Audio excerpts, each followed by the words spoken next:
अद्विक का रौब पार्ट 10। चाहे कुछ भी हो जाए वेदु, मैं तुझे यहाँ से निकाल कर ही रहूंगा, ये वादा है तेरे अद्विक का। अद्विक कौशिक निवास को देखते हुए खुद से कहता है और पलटकर वहां से चले जाता है। गली में तो कोई नहीं था, मगर गली के बाहर पुलिस के आने की वजह से काफी भीड़ थी। सब आपस में बातें कर रहे थे। अद्विक सबको इग्नोर कर अपनी गाड़ी के पास आता है तो ड्राइवर जल्दी से डोर खोलते हुए कहता है, सर क्या आप ठीक हैं? क्या हम अब चलें? हमें सुबह तक मुंबई भी पहुंचना है। नहीं, अपनी वेदी को लिए बगैर मैं यहाँ से कहीं नहीं जाऊंगा। एक काम करो, वापस ऑफिस चलो, अद्विक कहता है और गाड़ी में बैठ जाता है। अद्विक की बात सुनकर ड्राइवर उसे देखकर कहता है, लेकिन सर जितना बोला है उतना करो। अद्विक गुस्से से ड्राइवर को देखकर कहता है और खुद से डोर बंद कर लेता है। अद्विक की बात सुनकर और उसे गुस्से में देखकर ड्राइवर बिना कुछ बोले ड्राइविंग सीट में आकर बैठता है और गाड़ी स्टार्ट कर ऑफिस की तरफ बढ़ा देता है। वहीं कौशिक निवास में वेदिका अपने कमरे में बैठी रो रही थी। आज जो कुछ हुआ वो सब कुछ एक रील की तरह उसकी आंखों के आगे घूम रहा था। उसे समझ नहीं आ रहा था कि इतने सालों बाद अद्विक यहाँ क्या कर रहा था। उसे कैसे पता कि वो यहाँ है, जबकि उसने तो पिछले 5 साल में उसके साथ कोई संबंध नहीं रखा। ऐसे कई सवाल थे जो वेदिका के दिमाग में घूम रहे थे। वो अपनी ही सोच में गुम थी जब उसके रूम के डोर पर नॉक होने की आवाज से वो होश में आती है। अचानक नॉक होने की आवाज से वेदिका एक बार फिर डर जाती है। वो घबराते हुए अंदर से ही पूछती है, कौन है? वेदिका, मैं हूँ, मनीषा, दरवाजा खोलो। बाहर खड़ी मनीषा वेदिका की घबराई हुई आवाज सुनकर कहती है। मनीषा की आवाज सुनकर वेदिका की सांस में सांस आती है। वो आगे बढ़कर दरवाजा खोलती है तो मनीषा अपनी गोद में सोते हुए अमित को लेकर अंदर आती है। वो अमित सो गया है, तुम्हारे साथ सोने की जिद कर रहा था, इसलिए यहाँ ले आई, मनीषा अमित को पलंग पर सुलाते हुए कहती है। मनीषा की बात सुनकर वेदिका काफी हैरान होती है। ये 4 साल में पहली बार था जब मनीषा अमित को उसके साथ सोने की अनुमति दे रही थी। इनफैक्ट वो अमित को सुलाने के लिए खुद उसके कमरे में आई थी, जबकि आज से पहले मनीषा ने कभी भी अमित को वेदिका के साथ सोने नहीं दिया था। क्या हुआ, कोई परेशानी है? मनीषा वेदिका को इस तरह अपनी तरफ देखता देखकर पूछती है। नहीं, मनीषा का सवाल सुनकर वेदिका झट से ना में सिर हिला देती है। ठीक है, तो फिर मैं चलती हूँ, मनीषा वेदिका को देखकर कहती है और जाने लगती है। वो कहना तो बहुत कुछ चाहती थी, मगर आज उसकी हिम्मत नहीं हो पा रही थी। उसने जानबूझकर अमित को वेदिका के पास सुलाया था ताकि आज जो कुछ हुआ उसकी वजह से वेदिका ज्यादा डरे नहीं। अगली सुबह कौशिक निवास का माहौल रोज की तरह ही था। किसी को देखकर लग नहीं रहा था कि कल यहाँ कोई हंगामा भी हुआ था। हालांकि आज एक बदलाव जरूर हुआ था। आज वेदिका रोज की तरह अपने कमरे से बाहर नहीं निकली थी। किसी ने भी उसे बाहर आने के लिए नहीं बोला। सुगंधा जी तो वैसे भी वेदिका की शक्ल नहीं देखना चाहती थी और मनीषा वेदिका को तंग नहीं करना चाहती थी। इसीलिए वो वेदिका को परेशान किए बिना खुद ही घर का सारा काम कर रही थी। सब अपने कामों में लगे थे, तभी कौशिक निवास की डोर बेल बजती है।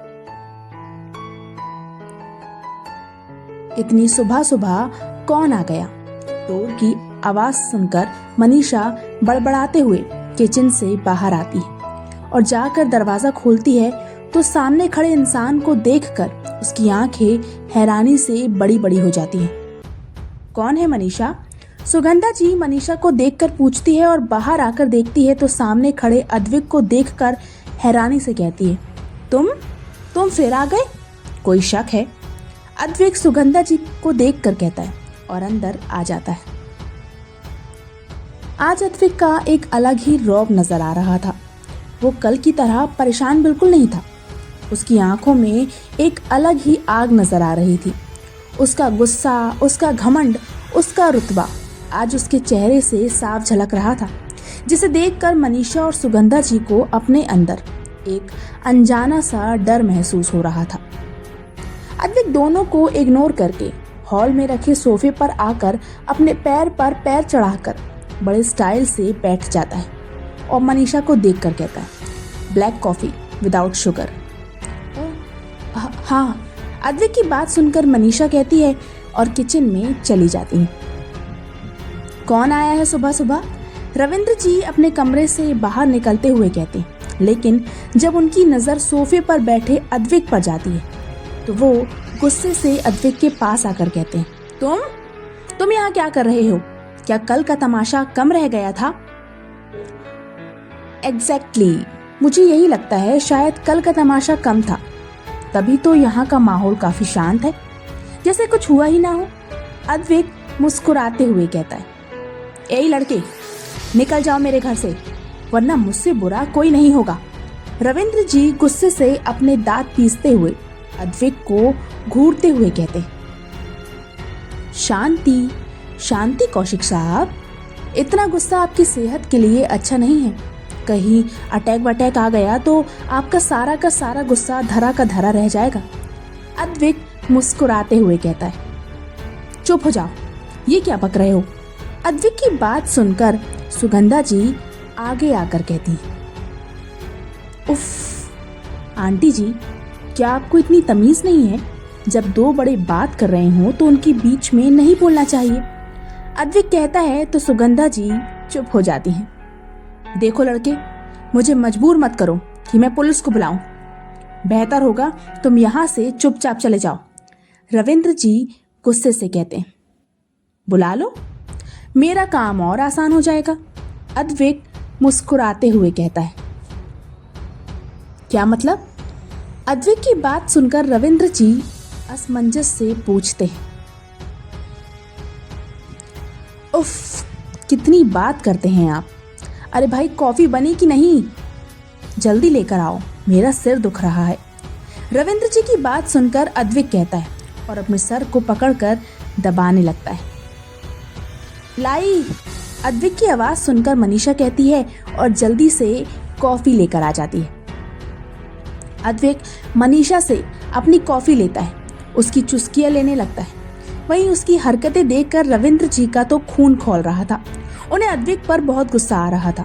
वो गुस्से से अपने सामने बैठे अद्विक को देखकर चिल्लाते हुए कहते हैं, क्यों हम सबको परेशान कर रहे हो? चले जाओ यहाँ से। रविंद्र जी की तेज आवाज सुनकर भी अद्विक पर उसका कोई असर नहीं होता, लेकिन उनकी तेज आवाज की वजह से सागर और वेदिका दोनों अपने अपने कमरे से बाहर आ जाते हैं और अपने सामने बैठे अद्विक को देखकर दोनों काफी हैरान होते हैं। कितना जोर से चीखते हैं कौशिक साहब, थोड़ा धीरे बोलिए, कहीं आपका गला ना बैठ जाए। और प्लीज मेरे सर के ऊपर खड़े मत होइए, कहीं आपके पैर में मोच आ गई तो आपको बिस्तर पकड़ना पड़ेगा, इसलिए बेहतर होगा आप बैठ जाइए। अद्विक रविंद्र जी को देख कर कहता है। अद्विक की बात सुनकर वेदिका हैरानी से अद्विक को देखती है। वहीं सागर को अद्विक पर बहुत गुस्सा आता है, मगर अद्विक के गुस्से को वो बहुत अच्छी तरीके से जानता था, इसलिए वो कुछ कर नहीं पाता और चुपचाप वहीं खड़े रहता है। देखो लड़के, मैं तुमसे आखिरी बार पूछ रहा हूँ, क्या चाहिए तुम्हें? क्यों आए हो तुम यहाँ? रविंद्र जी अद्विक को देखकर पूछते हैं। रविंद्र जी की बात सुनकर अद्विक अपनी कॉफी का मग टेबल पर रखता है और उन्हें देखकर कहता है, मेरी वेदू, उसे मुझे दे दीजिए, मैं चला जाऊंगा यहाँ से। हा, शायद तुम्हें अब तक समझ नहीं आया, छोटी बहू यहाँ से कहीं नहीं जाएगी। जब तक वो जिंदा है, मेरे घर की इज्जत बनकर वो इसी घर में रहेगी। रविंद्र जी मुस्कुराते हुए अद्विक को देखकर कहते हैं, इज्जत? चलिए छोड़िए, हम एक डील करते हैं।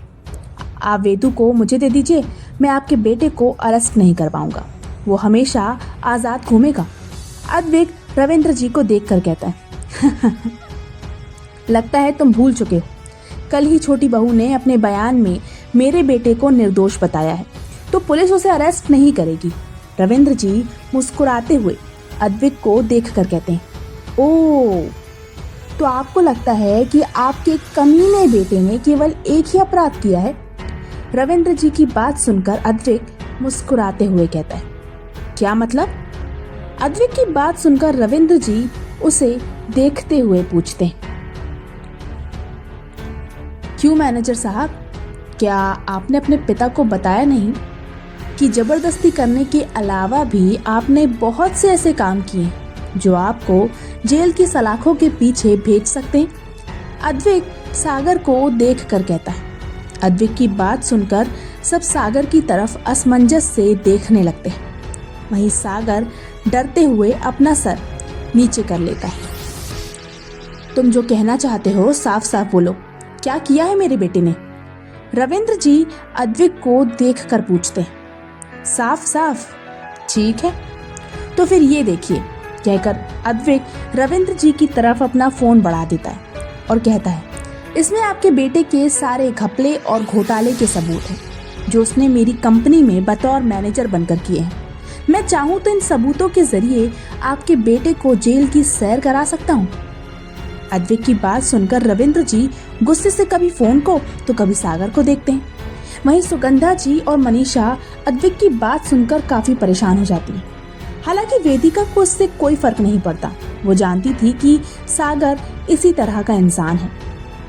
ये सच नहीं हो सकता, रविंद्र जी अविश्वास से कहते हैं। रविंद्र जी की बात सुनकर अद्विक उनसे अपना फोन वापस लेते हुए कहता है, यही सच है कौशिक साहब। हालांकि मैं भी काफी कंफ्यूज्ड हूँ कि इतने सारे पैसों का आपके बेटे ने किया क्या है, क्योंकि आपके इस साधारण से घर को देखकर तो यही लगता है कि आपके बेटे ने इस घर पर तो कोई पैसा नहीं लगाया। तो क्या इसका मतलब ये है कि आपका बेटा शराबी और जुआरी भी है? जबान संभाल कर बात करो, रविंद्र जी गुस्से से कहते। मैं क्यों संभालूं कौशिक साहब? संभालना ही है तो आप अपने बेटे को संभालिए जो ऐसे काम कर रहा है। खैर ये सब छोड़िए, मुझे क्या लेना देना बताइए, क्या अपने बेटे की रिहाई के बदले मुझे मेरी वेदू देंगे? अद्विक रविंद्र जी से कहता है। अद्विक की बात सुनकर रविंद्र जी सोच में पड़ जाते हैं। उन्हें समझ नहीं आता कि वो क्या करें। एक तरफ उनका बेटा था और दूसरी तरफ उनकी बहू। रविंद्र जी को सोच में खोया देखकर सुगंधा जी आगे आते हुए कहती हैं, इतना क्या सोच रहे हैं जी? मान जाइए इस लड़के की बात और बचा लीजिए अपने बेटे को। वैसे भी इस मनहूस वेदी, खबरदार जो मेरी वेदू के खिलाफ ऐसे शब्द बोले तो। सुगंधा जी की बात पूरी होने से पहले ही अद्विक चिल्ला कर कहता है। अद्विक की बात सुनकर सुगंधा जी डर कर चुप हो जाती हैं और आगे कुछ नहीं बोल पाती। वहीं अद्विक अपनी नजरें सुगंधा जी से हटाकर रविंद्र जी की तरफ देखते हुए कहता है, इतना मत सोचिए कौशिक साहब, आपके फायदे के लिए बोल रहा हूँ, वरना जब पुलिस आपके बेटे को हथकड़ी में बांधकर इस घर से खींचते हुए ले जाएगी और आसपास के लोग इस नज़ारे को देखेंगे तो जो आप इज्जत का ढोल पीटते रहते हैं ना, वो सब धरा का धरा रह जाएगा। क्या होगा आगे? क्या रविंद्र जी वेदिका को अद्विक को सौंप देंगे या फिर अपने बेटे को जेल जाने देंगे? जानने के लिए पढ़ते रहिए आरज़ू तेरे प्यार की जारी है। उम्मीद है ये कहानी आप लोगों को पसंद आ रही होगी, तो प्लीज़ मुझे सब्सक्राइब कीजिए, वीडियो को लाइक कीजिए, शेयर कीजिए और हाँ, कमेंट करना भूलिएगा मत। Bye bye.